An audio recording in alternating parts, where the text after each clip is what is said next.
One whose path has taken a new turn is often initially disoriented.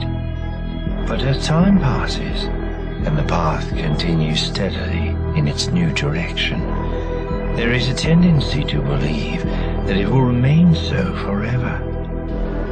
But such a turn does not always mean that the victim has lost, or that the victor has won.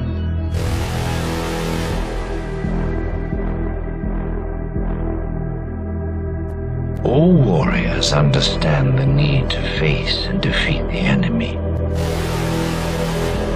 Both aspects of the task can be challenging.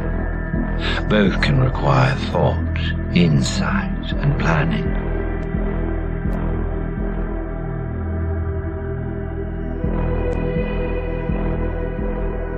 But a warrior may forget that even the task of identifying the enemy can be difficult, and the cost of that failure can lead to catastrophe.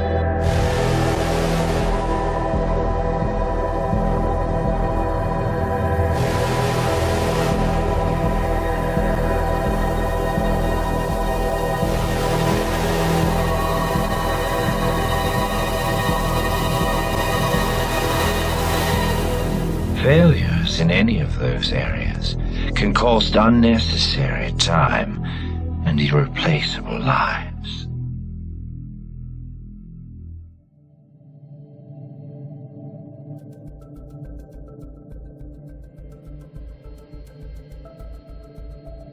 She entered, brazen as her station allowed, dressed in what Orion assumed to be her most comfortable naval uniform, and flanked by 4 of her guards, one of whom was the captain of that guard. She had all the bearing and air of a woman going into a war council, which was much as he had expected her to react. It was how the vast majority of Imperial officers of any branch behaved when he invited them to anything that wasn't strictly a war council. So when Admiral Rollah froze at the sight of him, he did not take it as a slight or insult, but as part of the due course. He was standing beside the table they were to share, a simple thing of wood and silver, wide enough to hold a hefty course between them, yet not so large as to wordlessly invite many more than 2 occupants, particularly with only 2 chairs being present. The room itself was an abandoned chapel, large enough to sit a few hundred, which made it pathetically small by comparison to what was standard. It was clearly in disuse, dusty, abandoned, with most of the pews cleared away, leaving a large expanse before the lectern where sat their modest table. The room was lit by torches, the lumen strips in the ceilings and walls either broken or subpar after so long without proper maintenance. 2 Space Marines accompanied Orion, his 2 most trusted honor guard, and while they were fully armed and armored, Orion, most notably, was not. He stood in a deep blue habit, tied about his waist with a golden tassel. On his chest stretched the Imperial aquila, and his robe was lined with gilded thread, but outside of these details, his robe was plain, finely made, but certainly modest. She looked at him as though she had found him standing naked, and it was not lost on Orion that this was likely the first time she had ever seen a Space Marine unarmored, and likely it would be the only time she ever saw someone of his rank in such a state. But Orion prided himself on his tactical deployment of humility, a weapon all too accessible, yet too often neglected by the men of his order. In response to her expression, he gave the barest hint of a smile and pulled her chair out, gesturing towards it. Rollah nodded to her guards, and Orion knew from the slight pause which followed that she had given them orders. They departed, moving to the 4 corners of the room to create a perimeter, while Orion's honor guard backed away enough to not be intrusive, but remained at either side of their chapter master. As she came forward to take a seat, he crossed over to his own seat, a much larger chair made to accommodate his size. Once she sat, Lord Admiral Rollah looked across at Orion. Her face was a mask of cordial neutrality, something he knew she could fake readily, thanks to her augmentations, which also provided her with the beauty of a much younger creature. "Ah, Lord Admiral Rollah," I'm glad that you could meet me here for this small dinner. It is not often that I am afforded the privilege of dining with the Lord Admiral of the sector herself," he said. She raised an eyebrow in response. "I see. I'm sure it will not surprise you to know that I have never had the privilege of dining alongside an Astartes, much less one of such a profound rank and seniority. I do not expect that such an event comes lightly or without cause." Orion nodded. "Indeed, there is a great cause to our meeting here," Orion admitted. "But I am sincere when I say it is a privilege. I worked closely with your predecessor for a time, before the Battle of Uxinil's Heart. He and I would often meet like this during the Retaliation Wars." This was a lie. Orion had worked closely with the previous Lord Admiral, and they had dined in this very place. Twice. But only once on purpose, and only once like they were doing now. Still, he could see it taking the truth just that much farther, could see the very slight, nearly imperceptible changes in her movements as she lifted the menu resting before her. "I can imagine how that might be the case. Lord Admiral Bosun was reputed to have been an incredible man," she said as her eyes drifted across the lettering. "And I have every reason, after reading about your account on Kentalis, to believe that you will be just as capable," Orion said, lifting his own menu as well. Her eyes trembled. She didn't read the last word, he knew. She had skipped it as the impact of his words took her. Yes, he knew about Kentalis, long before she had even been a proper admiral, an early showing of her promise as a commanding officer in the Navy, yet something that would go unmentioned throughout most of her accolades. It was something that could only be found after it was sought, and no casual seeking would have uncovered it. "I see you know much of me," she said casually. She placed her menu down gently, folding her hands together and looking at Orion as he mirrored the movement. "And I know much of you as well, Orion Phaedrus. Your record is formidable, even compared to others among your ascended kind. Simply that you are the most senior of all the commanders from between 3 chapters of Astartes speaks volumes without utterance. But the work you did on Jubilation of Tau, Gargantua 9, and Yevon Secundus, masterful." He nodded, not denying her. Of course, he knew what she was implying. All 3 of those worlds had faced insurrections, and all 3 had to be restructured extensively. He himself had been forced to intervene in each of these conflicts, not simply to root out the traitors and insurrectionists, but to repair the severely corrupted and decayed power structures that had been uncovered there. "I am glad that you appreciate the care my chapter takes in ensuring the loyalty and stability of the Emperor's dominion. I expect you would do no less in my position." She smiled at that, though it was not a kind smile. "Of course, we must all do what we can as our duties demand. And yet, forgive me for saying so, but many may consider such duties to fall under the purview of the Inquisition. Others who are less dedicated or daring may even consider it an overreach of your authority."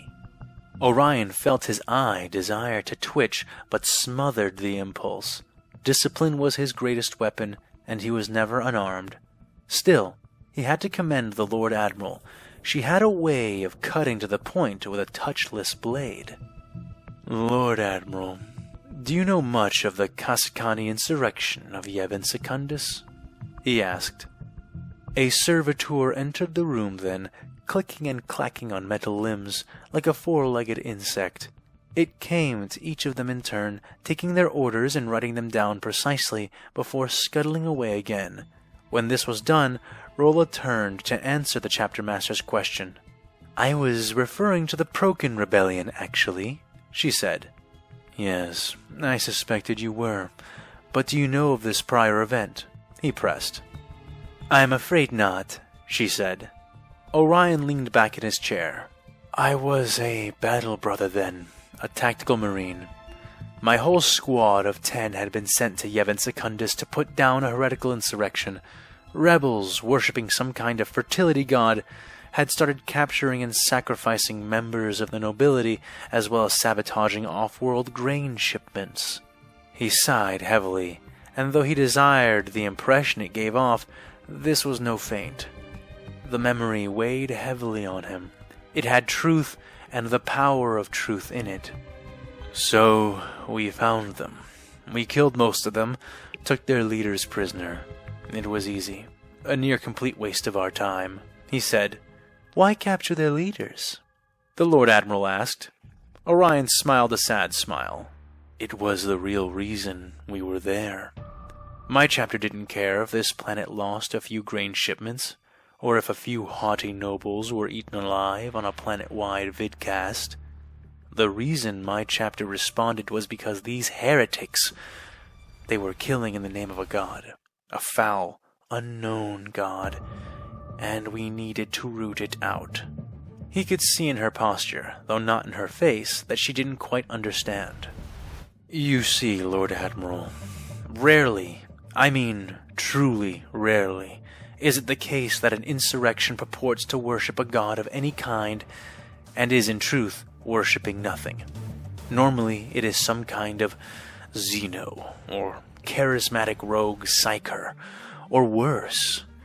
It was this thing that we were hunting, and so we took their leaders prisoner in order to interrogate them, to force them to reveal the location of their gods." Orion shook his head. "They did. On the first night, in the first hour, they told us. We did not believe them, and I personally aided the chaplains in forcing them through every single measure and method of truth extraction that they could survive. And yet, when they lay broken and chittering at the end, the answer was the same, and it was a terrible answer." She leaned in, and he continued.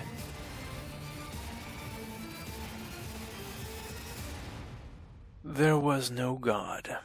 They made it up," he said simply. The Lord Admiral blinked. "Well, that hardly seems so terrible," she said. "Does it?" he asked, his voice heavy and serious. "Think about it, Lord Admiral," Orion continued. "Normally, it takes some kind of alien parasite, or psychic tyrant, or spiritual corruption to taint mankind against the Emperor, to make them renounce his laws, and his will, and their own faith in him, to side with something else. It normally requires a display of power, or a promise of true reward. But when we finished our interrogations, we were left with a mundane but horrendous reality. These men had been hungry and angry. They had watched their children die. They watched their wives waste away and their brothers and sisters pass into the grave pointlessly. The men and women of the Imperium are always willing to sacrifice for the Emperor, but it must be for him, for something. But the High King of Yevon Secundus starved and ruined his people, day by day, year by year, out of sheer negligence and incompetence. So great was the menace of his own administration that he was the source of this profane god. He compelled it into existence, for it was only through the use of this made-up entity that the rebels could fight him. And they fought him rightly. The words were like balls of hard ice being thrown directly into the Admiral's face. "How can you say that? Serving the planetary governor is serving the—" "Yevon Secundus produced nothing," Orion interjected. "What it shipped out was always dwarfed by the expense of what it shipped in. The world had once been an agri-world until the High King and his line, drunk on delusions of grandeur, attempted to convert the planet into a hive. He had no plan, barely enough resources to attempt the lunacy of his design, and no consideration for his existing infrastructure. He destroyed his planet, destroyed his people, and was content to let his whole world choke 3 half-built hives and a ruined system of grain farms, all he had to show for it, and everything he was willing to settle for. And because of that, the people of his expiring world served nothing but the indulgence of their High King's utter lack of fitness. Rollah Sindurin nodded, her movement sympathetic and genuine. "So you left the first time," she concluded. Orion laughed. "We shot him," he said. "We shot him, and his son, and his 2 daughters. Painless deaths. Better than he deserved." "So, what exactly is the point of this story?" Rollah asked. Orion leaned in this time. "The High Queen remarried. Her new husband became the new High King, and his son their successor. When me and my chapter were forced to return during the Procan Rebellion, everything was somehow worse. This time, the fight was not easy. This time, an entire company, 100 of us, not 10, were needed to bring the world back into order. And this time, 3 of my brothers, 3, died on that planet." True anger began to resonate into his voice now, and he didn't attempt to restrain it. "Brother Tascairn Chold, Brother Sasran Olden, and Apothecary Julian Vrain. 480 years of combat experience between them, and they died killing desperate, starving humans who had been driven so far out of their senses by their conditions that they dared to rebel." The old Space Marine shook his head. "It was there and then where I realized that it was not enough to merely excise the infection. The wound needed to be bandaged, rested, and healed. So this time we shot them all, the High King, the High Queen, and their entire family lines. I created trials, tests, and took those who succeeded and mentored them briefly in the ways of rulership, in the ways of administration. We taught them to stand, and then we let them stand. I am no tetrarch. I do not aspire to be one. The reason Yevon Secundus still has a High King is because I still insisted on respecting the structure that was already there, that which could be salvaged. As I was then, I am now." He paused briefly as the half-mechanical servant placed a dish of spiced void eels before the Lord Admiral, all artfully displayed, each wide mouth filled with a candied Centurion apricot. He resumed after his own dish. A steaming bowl of something blue and very hot was set down. It smelled like wet plaster and somehow left a metallic sting in the Admiral's nostrils. "So then, I can assume that, since you are now as you were then, you are eyeing the power structure of our isolated forces. Is that right?" she asked, picking up her utensils and cutting into the supple flesh of the first eel. "Perhaps I would be, if one existed," Orion said. "But if we are no longer abiding by the rules of commander seniority, then there is none. There is no Imperium here. What there is an aging battle fleet, 3 Space Marine chapters, many extremely varied regiments of the Imperial Guard, several overloaded black ships full of volatile psychers, and thousands of transports housing almost 15 planets worth of civilians who will all soon be arriving at this system. There is no Departmentum Unitorum, there is no Segmentum Command, there is no Terra, no Astronomicon, no High Lords. There is just us, and soon there will not even be that." The Lord Admiral wanted to protest, wanted to refute his statements, but she couldn't. Not while he was looking at her, not when she had no way of refuting his words without resorting to delusion. He could see it in her artificial eyes, still too human to hide her soul underneath. "Then, what do you want from me? Command of the fleet? Command of the transports?" she asked sarcastically. He didn't take her bait, didn't flinch as he proceeded. Work with me, Lord Admiral. Stand with me, not under me, but alongside me. Put your trust and your weight behind my chapter in the negotiations to come. The Imperium is not here until we make it here. Help me do that." The Lord Admiral stared into his burning golden eyes for several long moments, judging him, his words, his worth, and his loyalty. And that was as it should be. After all, he had done the same before ever meeting her. Ultimately, her response was a heavy sigh as she placed her fork down, a juicy chunk of pitch-black eel flesh still attached to the end. "I will agree to hear you out," she said. Orion smiled, but suppressed most of it, restraining his expression to a subtle grin as he nodded, lifting his own spoon and dipping it into the bubbling concoction before him. He had her, even if she didn't want to realize it then. Already she agreed with him, and now the rest was merely a matter of social formality. "Thank you. That is all that I can ask."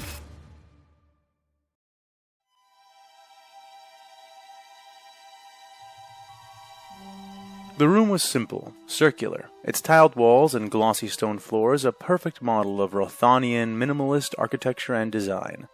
The only pieces of furniture present within the room were a large white pentagonal hollow table at its center and the plethora of comfortable rotating chairs placed around it.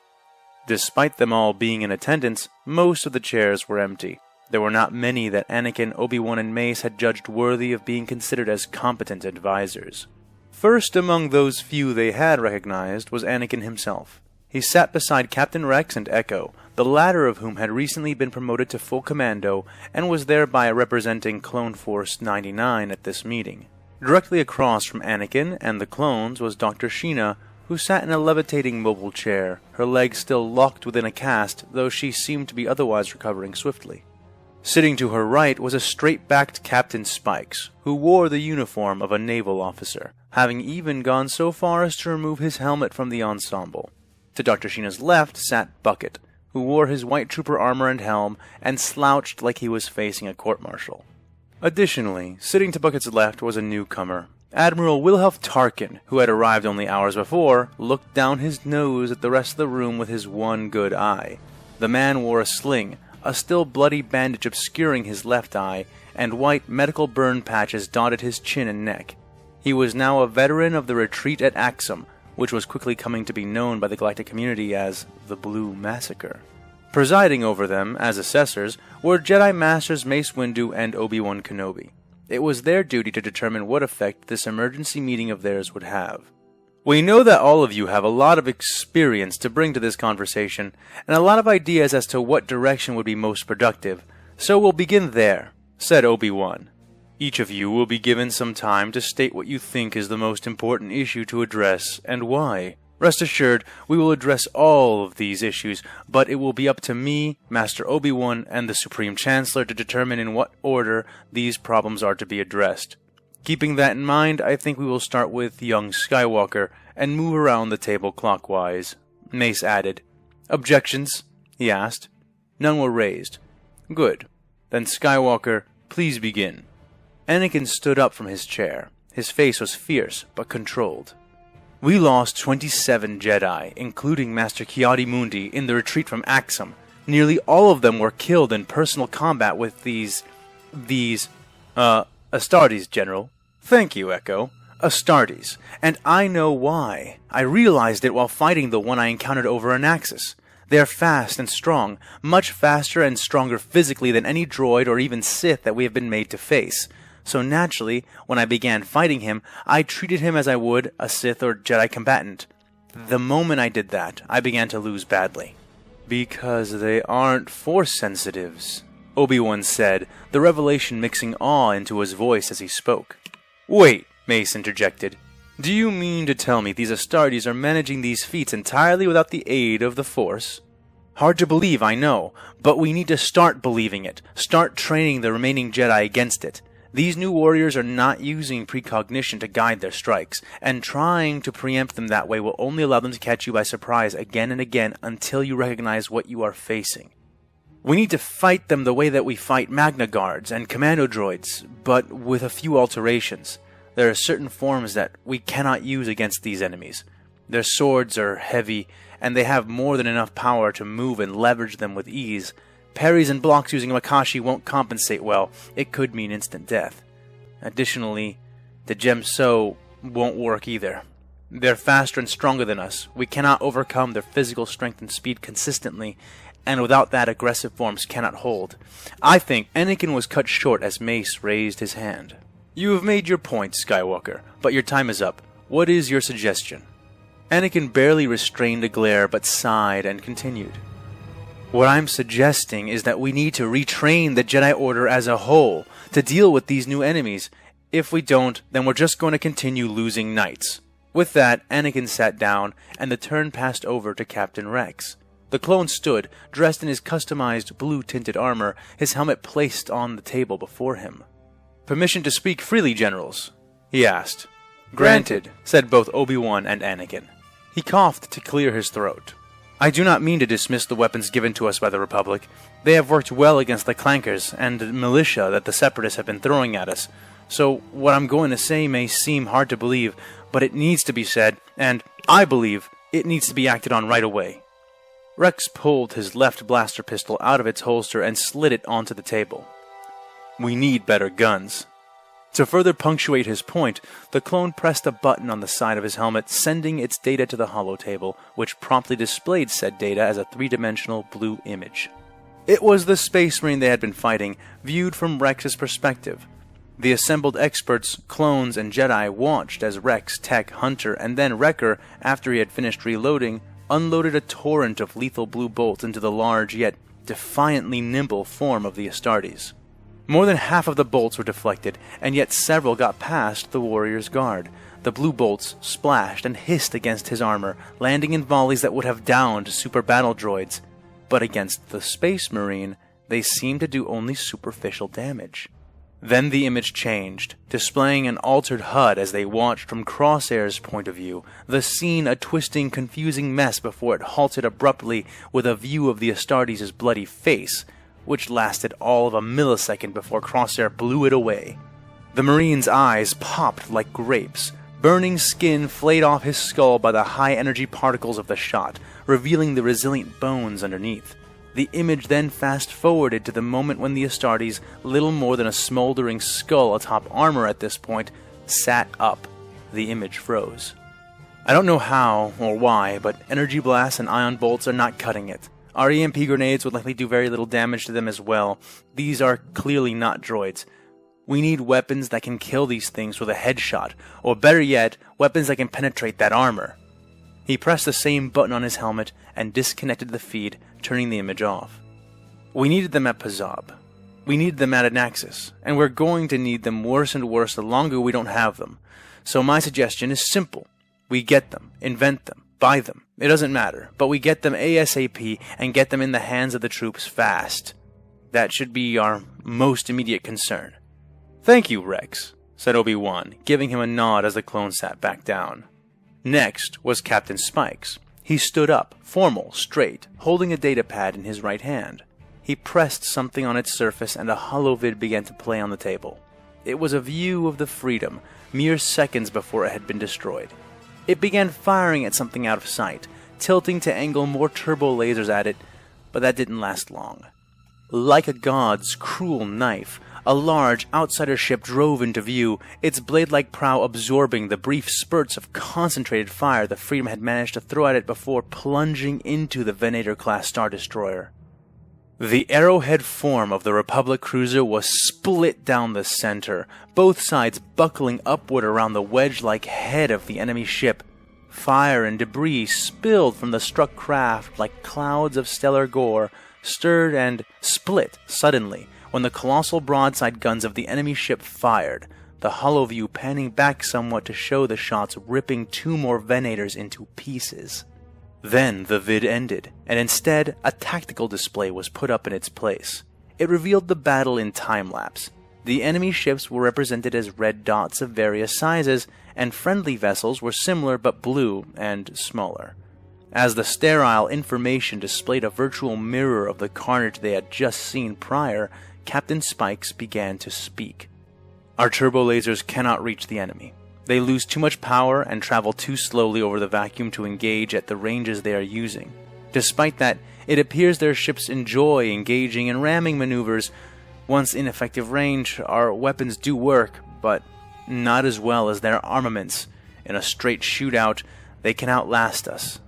And then there's the issue of size. He tapped his datapad again, displaying one of their ships, a 5-kilometer-long dreadnought. It had gotten itself surrounded by Venators and Class C frigates.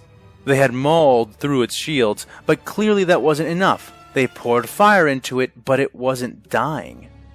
The enemy ships can get so large that it becomes hard for captains like me to imagine where to even concentrate fire with a weapon like a turbo laser. Proton torpedoes, concussion missiles, basically anything that explodes, these have been shown to be more effective, and still their payloads aren't packing enough for a decisive victory. He turned off the display, setting the datapad down on the desk. In short, the fleet needs to be rearmed, refitted, and redeployed. How and with what, I cannot pretend to know. As it is now, we will bleed tens of ships for each one of theirs that we can take down, and I might be being generous. This needs to be changed before anything else can get done. The Jedi won't have to fight the Astartes, and neither will the clones, if we can just fight off the relatively few ships they do have. We need— Thank you, Captain. Your recommendation is received, Mace interjected. Spikes paused, nodded once, and sat down. Dr. Shina frowned as all eyes moved on to her. "Pass," she said, her voice weary. Come on now, I'm sure you've got some kind of suggestion for us, Obi-Wan prompted. She sighed, straightening in her seat. "Get the Senate and the Chancellor, all of them, put them on a Mandator II dreadnought, and make it the new capital of the Republic," the doctor said. Every eye went wide. "Just like that?" Obi-Wan pressed. She sighed again, more heavily, ample brow creasing. "Look, I'm just being realistic. The amount of advantages we have over the enemy are finite, extremely finite, but also extremely, extreme. From all the data I have, every single thing I have been able to examine, it seems that their form of FTL travel does not abide or become impeded by mass shadows. I do not know if this is because they can somehow go through them without colliding with them, or because they can maneuver around them while remaining in hyperspace. The point is, they could go from anywhere to anywhere. Maybe this isn't true. Maybe there are other things which divert and impede them that I simply do not know about yet. But if it is true," she said, trailing off, "then we won't be able to keep them out of the core. Or off of Coruscant by holding hyperspace lanes," Anakin concluded. Dr. Shina snapped her fingers. "Exactly. Give the angry one a prize. Any moment now they could be departing from the Axum system straight to Coruscant, and we wouldn't be able to stop them, but we would still be able to beat them there." "What do you mean?" Mace asked. "They are slow," Dr. Shina said. "Their FTL technology is much, much slower than even what a cheap commercial hyperdrive can provide. They're unstoppable, but not inescapable. We cannot save Coruscant, but we can save the Republic." "By effectively abandoning our traditional seat of power and going into exile," Mace said, his tone suggesting that he was not a fan of the prospect. Dr. Shina shrugged. "I've made my suggestion." Windu nodded and all eyes slid from the doctor to her companion, the clone trooper Bucket. I think I'll pass. I'm not really here because I'm a good he started to say. "Oh, no, you don't. They made me be constructive, so you better say something, or I'll never let you off this assignment," Dr. Shina snapped. The clone groaned loudly, putting his helmed head in his hands before standing. "Okay, so I'm CT-7226, but my friends call me Bucket because I once got my head stuck in my helmet for almost 2 months and he said, trailing off for a moment as all watched on. "Well, anyway, story for another time, I guess. I didn't really fight them. None boarded our ship, and I'm a trooper, not a pilot or bridge crew. But I do know this. We were headless for a good while there. Some commanders, like Captain Spikes, took control right away, but a lot of us were sort of left floundering. I don't know if that helps, but I feel like we would have done way more damage if any of us had known what we were doing. Exactly, said Tarkin, standing up and speaking for the first time. Bucket gratefully sat back down as Tarkin continued. We've all seen the reports. We've all seen how first contact with these hostile outsiders was carried out, and that is to say, abysmally. And while I mean no disrespect to those assembled here, I feel compelled to go further. Tarkin turned to face Anakin then. You did perhaps the best in this example. You and your team managed to shut down the droid army, recovering intelligence along the way, and managed to self-extract despite unforeseen complications. But you did not retrieve the enemy's body, nor his weapon for examination. You did not take him captive when he was all but disabled. Anakin frowned, but Tarkin did not entertain his glare, moving now to look at Mace Windu and Obi-Wan. And you two were in charge of the forces defending Anaxis. You chose to retreat in place of contending the ground. Retreat from Anaxis, the site of the most prestigious war college in the Republic, as well as the site of the Azerite shipyards, which were being used to resupply and construct our reserve fleets. All of this despite the enemy not even physically being there to contest the area. These outsiders had control of a planet-cracking bomb, Obi-Wan protested. What would you have done? Remained and risked losing the war for the Republic? Tarkin shook his head and sighed. It did not even occur to you, because of where your minds are, or rather, where they aren't.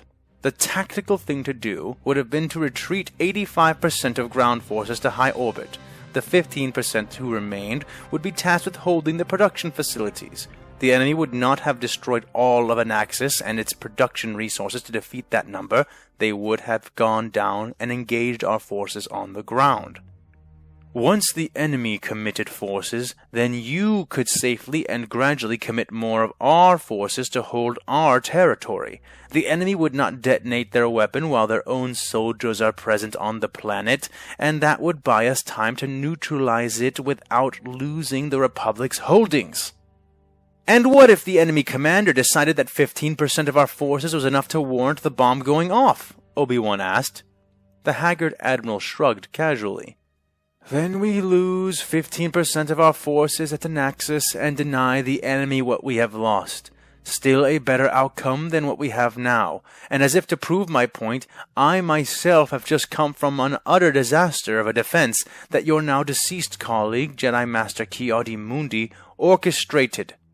Pazab, Anaxis, and now Axum. We will continue to lose worlds if we do not finally address, once and for all, the wrath in the room, Tarkin asserted. And what wrath is that precisely? Mace Windu asked. That the Jedi Knights and the Jedi Order as a whole are not suited to the task of leading this war. You are not trained for it, you are not ideologically predisposed to it, and despite the experience you have all gained in these past 4 years, you are not mentally prepared for the realities of command. Mace Windu waved his hand dismissively. These sound like concerns you should address to the Supreme Chancellor, he said. As you well know, I have, multiple times. The Supreme Chancellor seems to be quite convinced of your competence, despite the evidence. So, as much as I would prefer this be handled by the Chancellor's better judgment, I am forced to rely on your judgment instead. Obi-Wan leaned in, fingers folding. So just what are you proposing, Admiral? Tarkin looked around for a moment, imperious, straight as a blade, and just as humorless. I am recommending that the Jedi Order as a whole step down, abdicate command of the Republic's armies voluntarily, and allow true military leaders to take control of this war effort. Return to your temples, or enlist to serve properly, but recognize that you are not fit to confront this new enemy, not as you are now. He paused, retrieving a datapad of his own from the surface of the table. No one spoke, and so he pressed on. It does not need to happen all at once, though it could. Our current military structure allows for that kind of rapid reorganization of officers. Slow or fast, gradual or immediate, I have compiled a list of suitably trained and experienced leaders from within the Republic's member worlds. They are loyal, tactical, and most importantly, ruthlessly pragmatic. I have matched them purposefully to each command posting that is currently held by a Jedi commander." As he spoke, the holotable displayed his list in 2 columns. In the right one, names, birth dates, achievements, and current ranks. In the left, faces to match each profile, showing a myriad of species, organizations, and ages. "We already know we're going to need to make sweeping changes to contend with this newest threat. If those changes do not begin at the top, then we have little hope of correcting this course before it leads to our eventual defeat and the collapse of all order in the galaxy," Tarkin said. When he finished, he sat back down, not waiting to be acknowledged or dismissed by the Jedi. A silence began then that lasted for many uncomfortable seconds before it was broken by an even more uncomfortable statement. "You're all wrong." Echo stood then and began to speak. "With all due respect, none of this is what we should be focusing on now," he asserted. "Training the Jedi to fight the Astartes, rearming the troops, rearming the fleets, all of that will take time, too much time. Even if we had all the weapons ready, the refits waiting to be applied, a perfect new lightsaber form to counteract the way they fight, even then it would all still take weeks or months to deploy it." Echo shook his head sadly. "And we just don't have time. Replacing the Jedi won't make that any different, and the last thing we need right now is to scramble our command structure. Reordering while trying to fight off being eaten alive just doesn't make a lot of sense to me. The only suggestion I can really say that I agree with is the Doctor's suggestion. At least hers can be implemented right now." "But what are you yourself suggesting?" Mace asked. Echo paused to think. "I think we need help. We need to contact the Separatists. We need to work something out. A ceasefire or temporary alliance. Something that will at least stop us from fighting a war on 2 fronts. But the best case would be if we could combine our forces against them." If it were possible for Echo to have said anything more shocking than what Tarkin had already suggested, he seemed to have just given voice to it. "Echo, that's..." Anakin started. "Look, I know what I look like. I'm basically standing here half-droid myself," Echo shouted. "I know that some of you wonder if you can trust me because of all this," he said, gesturing at himself. "But please, believe me when I tell you this. I hate droids. I hate being part droid. I've been fighting clankers my entire life, and them stringing me up like a puppet hasn't lessened any of those feelings. But I feel something even more strongly now." Echo reached forward to the base of the holotable's projector, plugging his augmented arm into the interface. "I'm afraid," he said, as some of the images he had been forced to see were fed into the display. Scenes depicting otherworldly monsters began to slide by, one after another. Some were among a swarm of their kin, blood-stained talons and claws forming a veritable bestial ocean before their eyes. Others were singular, standing atop hideous altars, viscera and corpses draping them like raiments of rulership. 12 images total. "What are we looking at, Echo?" Anakin asked, though he found his eyes couldn't look away. "This was part of the information I was able to slip out of Brother Taslian when Tech was breaking me out of the Separatist computers. As far as I can tell, they are image captures from his helmet. They were technically deleted, but the data hadn't been overwritten yet. I've sorted through it and cleaned them up a bit, but what you're seeing, it's what they see. It's what they fight." Echo shook his head, the movement unnervingly despondent. "I also got other things. Communication snips, some random statistics on some of the equipment that this man had equipped before. Generals, I'm afraid because none of the data I can understand tells me anything good. And because, while I was grabbing anything I could from the less protected parts of his system, he was doing the same thing to me, but better, more directly. He knows where Coruscant is. He knows what the Republic is. He knows that we are at war. He knows that we are led by the Jedi, that they can use the Force." "Yes, Echo, that was in your report," Mace said sternly. Echo nodded stiffly but straightened, not sitting down. "Then, respectfully, General, you need to realize that the second their fleet..." At that moment, Echo was interrupted again, but not by Mace Windu. The door into the smooth room suddenly swung open, a disheveled Rothonian man entering. "Generals!" His voice was trembling, the stoic composure of his culture breached by whatever information he needed to relay. "The outsider fleet has just arrived in the Arcanus sector!" Everyone jolted at that. "How is that possible? I wasn't even aware the outsiders had left the Axum system," Rex said. "It's not that fleet, sir. It's the first fleet. The second fleet—" "That cannot be possible either! What system?" Dr. Shina almost yelled. The aide stuttered for a moment before managing an answer. "It's not an important system. Only a single inhabited planet. Extremely low population index. The tattoo system, I think it was called. But it's sitting at the crossroads of the Trialist trade route and the old Corellian-run hyperspace route. We fear this might signal the beginning of a substantial new blockading effort." Dr. Shina shook her head, eyes wide in abject denial. "They left 4 days ago. There's no way they could have reached this far into the Arcanus sector this quickly." The Rothanian didn't seem to know what to say to her. "See? This is what I'm talking about!"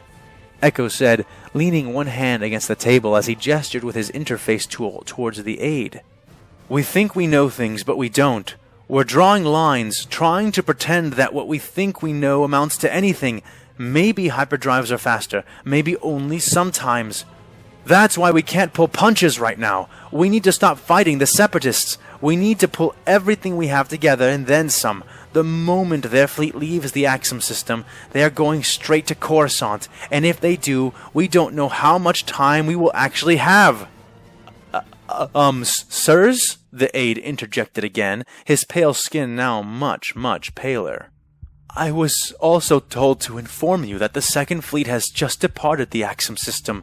They left the small reserve force around Axum and Anaxis, but most of the fleet departed the system approximately 8 minutes ago." The news was like an ice bath on every ear that heard it. For a brief instant, no more than a tenth of a second, all were too struck to respond. But this was no longer the first year of the Clone Wars. "Prepare a shuttle. We leave in the hour," Mace Windu said. "Yes, Master Jedi," said the aide. "Contact the Chancellor. Make a formal request to recall the fleets back to Coruscant on my behalf," said Admiral Tarkin. "Right away, Admiral," the aide added, coming to the table and withdrawing a datapad from his robe-like garment, beginning to take notes. "Also, try to see if you cannot secure a line of communication with the Separatist Council," said Obi-Wan. This had many eyes darting his way, but he raised a hand to assuage them before any words were spoken. "Nothing is decided, but we might as well keep our options open," he said. His former Padawan rolled his eyes at that. "Right, we might as well call up Death Watch while we're at it," said Anakin, standing and heading for the door. Obi-Wan shook his head, but did not rise to his bait. Rex donned his helmet, and he, as well as the other clones, began to move without being told, with the exception of Bucket, who had to be ordered to follow by the Doctor. But just before they left, the aide asked one more question. Admiral, which fleets?" "Pardon?" asked Tarkin. "Which fleets do you want recalled? From which fronts?" Tarkin shook his head. "I would have thought that to be obvious. All of them, boy. Request all of them."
Hey there, loyal listeners. This is a fan with too much time, and here I am at the end of this video to try to give you a little bit of quick elucidation, just like last time. So, in this video, in this little unscripted spiel I have for you, I wanted to just let you know about the circumstances that actually led to the Imperial forces here in this galaxy getting sent over to the Star Wars galaxy. So, as the more attentive readers among you may have already noticed, there's a Tyranid invasion. They are evacuating worlds. They were originally going to fight them, but Gulliman called them back. So what is all that about? What's going on? Why did so many Marines get called to fight a Tyranid tendril? Yeah, I'll just explain that to you right here in short order. So, first things first. To the criticism that 3+ Space Marine chapters, really almost 4, when you count the squads that were sent from other supporting chapters that weren't even part of the Galactic sector but heard the call. And then plus all of those regiments of the Imperial Guard, just an enormous amount, and then the entire sector battle fleet is here. Woo-wee! Those Tyranids are totally boned, right? Well, let's not sell the Tyranids short.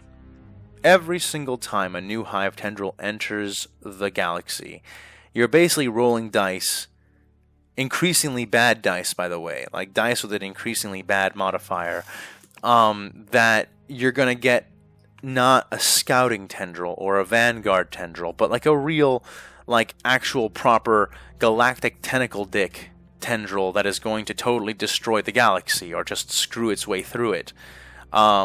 Because when we look at what the lore has hinted to us, or sometimes just flat told us, like super explicitly, the Tyranid biomass makes up more than the actual physical mass of our galaxy, to the point that the galaxy may begin to destabilize and fall apart as the gravity of the Tyranid mass approaches from all sides. I mean, who knows? This may even be the reason why the Tyranid Hive fleets move in this dispersed fashion instead of moving in just a giant cohesive ball, simply because they end up destroying everything by their own gravitational force if they move in a ball, and thus they can't absorb it and maybe even destroy themselves accidentally.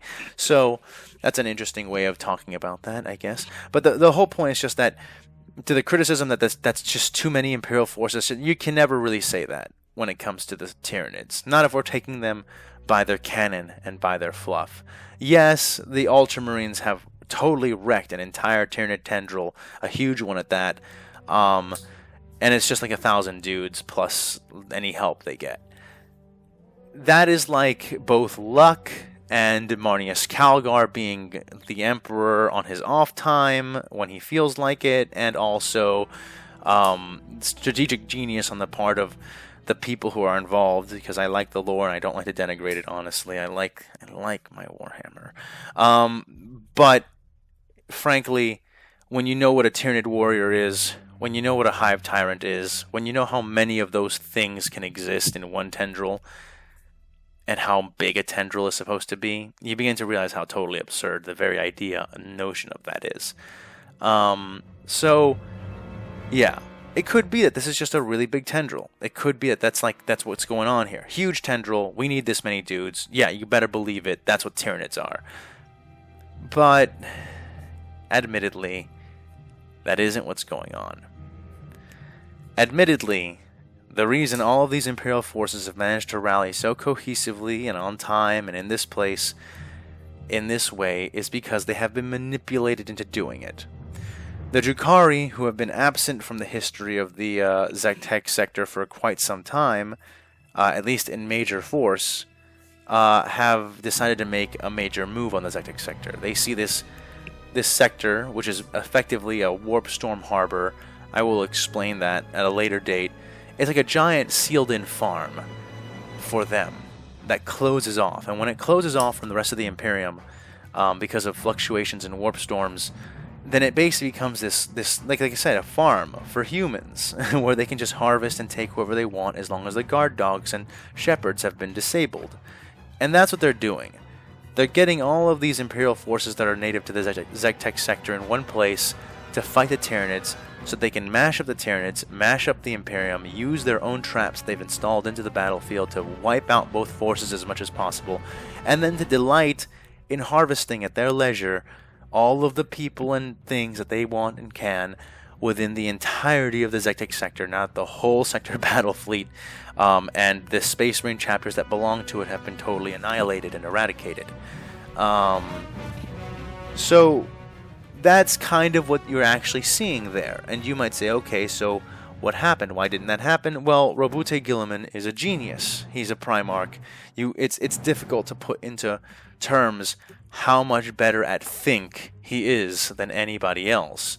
And he looked at this, and he saw how unusual it is for this kind of coordination, how things would have had to be planned out, how this would require a very, very, very precise intellect, one that maybe could even begin to rival that of a Primarch, and he'd see the hand of the Eldar in it.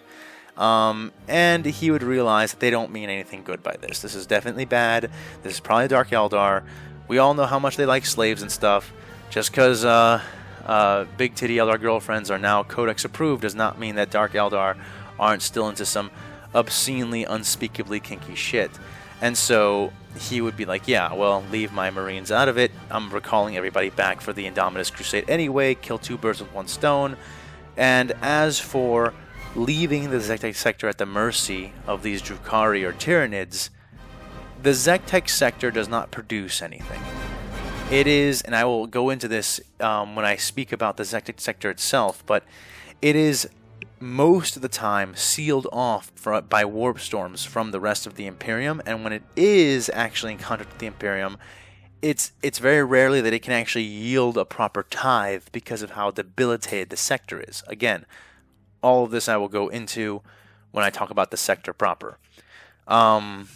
So when Gulliman, if you read his books, especially the ones from his perspective and around him, especially the ones about him planning the Indominus Crusade and recalling forces, the books go out of their way to demonstrate to you how he makes these heart-rending, heartbreaking decisions to recall forces back to Terra that are defending worlds that would otherwise have been saved but simply aren't worth the cost of saving them, that he had to make these decisions. The entire Galactic sector is one of these sacrifices. Mankind is on the brink of loss. One sector, especially one as inconsequential as the Galactic sector, cannot take priority no matter how many lives it represents when it's weighed against the entirety of the rest of the Imperium, potentially. No Marine can be spared. No force can simply be allowed to be thrown away. Everything must make an attempt to be recalled. And Gulliman fully knows that many of these forces will be destroyed in their attempt to be recalled, and that's part of the reason why he needs to recall them all. At least all the ones that would fit the bill. So, you know, that's kind of... So what ends up happening is that Roboute Guilliman sees that that this is a trap, calls his sons back. They try to come back. The harbor closes, and again, more will be explained later. And they try to get back to their Primarch by going through the thinnest wall of these these warp storms that are enveloping them. And this is how we end up at where we are now. So the reason that we have this enormous Imperial force gathered within the sector is because the Drukhari are preparing for a kill-all scenario. The reason why Roboute Guilliman calls them back is because he's able to see it from his perspective, given access to all the records that he has. And the reason why the Space Marines and everybody else try to breach this wall of the Cicatrix Maledictum instead of turn around and fight the Tyranids is because they're laden with all these civilians. They've burned down and destroyed their planets to prevent the Tyranids from being able to eat them, thereby destroying their own fortifications. Space Marines are always better, despite their name, when they can actually fight you like in person, not just through spaceships. So they, especially Tyranids, I mean, boarding a Tyranid ship is terribly, horribly, horrible in every way you can imagine. So they would much rather take their chances with this warp storm and a percentage of them get through than fight with these Tyranids, be locked up in this sector anyway, have to breach the warp storm anyway to get back to Gulliman, and that's kind of how we arrive at where we are. So I hope that with that you can kind of understand a little bit more about the mindset and the position that these guys were in when they came to the Star Wars galaxy. And you'll actually know a lot more once I do get around to speaking about the Galactic sector's history, so that you can know precisely what was going on in this place when all this stuff decided to go down. But that being said, I think that will be enough rambling for today. I hope that you guys enjoyed my little spiel. I hope you guys enjoyed the story much, much more. And as always, I'll see you next time.